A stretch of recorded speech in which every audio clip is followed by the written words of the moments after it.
फरवरी 2020 में उत्तर पूर्वी दिल्ली में फैले दंगों में कांग्रेस नेता और पूर्व केंद्रीय मंत्री सलमान खुर्शीद तक जांच की आंच पहुंच गई है। मामले में एक सुरक्षित गवाह ने मजिस्ट्रेट के सामने अपना बयान दर्ज करवाया है कि सलमान खुर्शीद ने भड़काऊ भाषण दिए थे, जिसके बाद ये हिंसा फैली। इस गवाह का बयान धारा 164 के तहत दर्ज किया गया है। पुलिस का दावा है कि संरक्षित गवाह दंगों की साजिश कर्ताओं की कोर टीम में शामिल था। वहीं खुर्शीद के अलावा मशहूर वकील प्रशांत भूषण, सीपीएम नेता वृंदा करात का भी नाम कुछ आरोपियों ने भड़काऊ भाषण देने के लिए लिया है। दंगे को फैलाने वाले एक आरोपी को गिरफ्तार कर लिया गया है, जिसने पूछताछ में दंगों के आरोपी खालिद सैफी ने पुलिस के सामने धारा 161 के तहत दर्ज कराए गए अपने बयान में स्वराज अभियान के नेता योगेंद्र यादव, प्रशांत भूषण और सलमान खुर्शीद का नाम लिया है। अब जाने पूरा मामला आखिरकार है क्या। उत्तर पूर्वी दिल्ली में 23 से 27 फरवरी के बीच दंगे हुए थे, जिसमें आधिकारिक तौर पर 53 लोग मारे गए थे। 13 जुलाई को दिल्ली पुलिस ने दिल्ली हाई कोर्ट में एक हलफनामा दायर किया था, जिसके मुताबिक इस दंगे में 40 मुसलमान और 13 हिंदू मारे गए थे।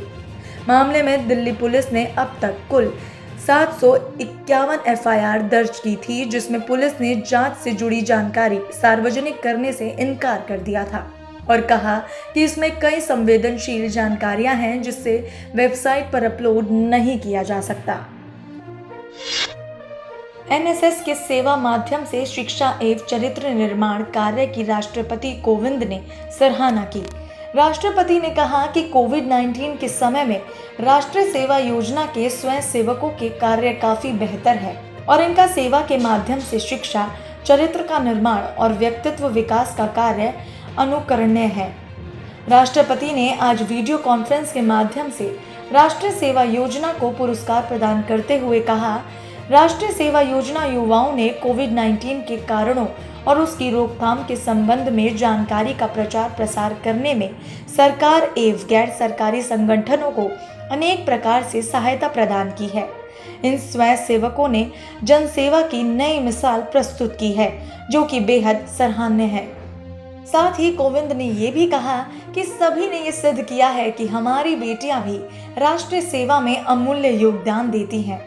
हमारी ये बेटियां उस परंपरा की याद दिलाती हैं जिसमें सावित्रीबाई फूले, कस्तूरबा गांधी और मदर टेरेसा जैसे सेवा भावना के महान और प्रेरक उदाहरण मौजूद हैं। राष्ट्रपति ने कहा, राष्ट्रीय सेवा योजना का उद्देश्य है सेवा के माध्यम से शिक्षा, सेवा के द्वारा युवा स्वयं सेवकों के चरित्र का निर्माण और व्यक्तित्व का विकास होता है। उन्होंने ये भी कहा कि इस योजना का आदर्श वाक्य मैं नहीं बल्कि आप हैं। इसका भाव है अपने हित की जगह दूसरे के हित पर ध्यान देना। देश के प्रधानमंत्री नरेंद्र मोदी ने देश को ये नारा दिया, बेटी पढ़ाओ बेटी बचाओ, और सभी ने इसका पालन भी किया। प्रधानमंत्री नरेंद्र मोदी के संसदीय क्षेत्र वाराणसी की शिवांगी सिंह फाइटर विमान राफेल की स्क्वाड्रन गोल्डन एरो में पहली महिला फाइटर लेफ्टिनेंट के तौर पर शामिल हुई। शिवांगी की पोस्टिंग इस समय राजस्थान में है। वाराणसी के फुलवरिया में शिवांगी का घर है। शिवांगी की इस सफलता पर मां सीमा सिंह ने कहा कि बेटी ने जो सपना देखा था उसे पूरा किया और हम सभी का नाम रोशन कर घर वालों का सीना चौड़ा किया। वहीं जब शिवांगी के बचपन के बारे में मां ने जिक्र किया तो बताया कि वो शुरू से ही पढ़ने में होनहार थी। स्कूलिंग के बाद से आगे की पढ़ाई के लिए वो बनारस हिंदू विश्वविद्यालय पढ़ने गई थी। 1 महीने की तकनीकी परीक्षण में क्वालिफाई करने के बाद अब वो राफेल की टीम का हिस्सा बन गई है। बता दें, शिवांगी दिल्ली में गणतंत्र दिवस परेड में 2013 में उत्तर प्रदेश टीम का प्रतिनिधित्व कर चुकी हैं। उन्होंने 2016 में परीक्षण के लिए वायुसेना अकेडमी ज्वाइन की थी। पिछले 16 दिसंबर 2017 को ही हैदराबाद स्थित एयरफोर्स अकेडमी में उन्हें फाइटर पायलट के तौर पर जाना जाने लगा।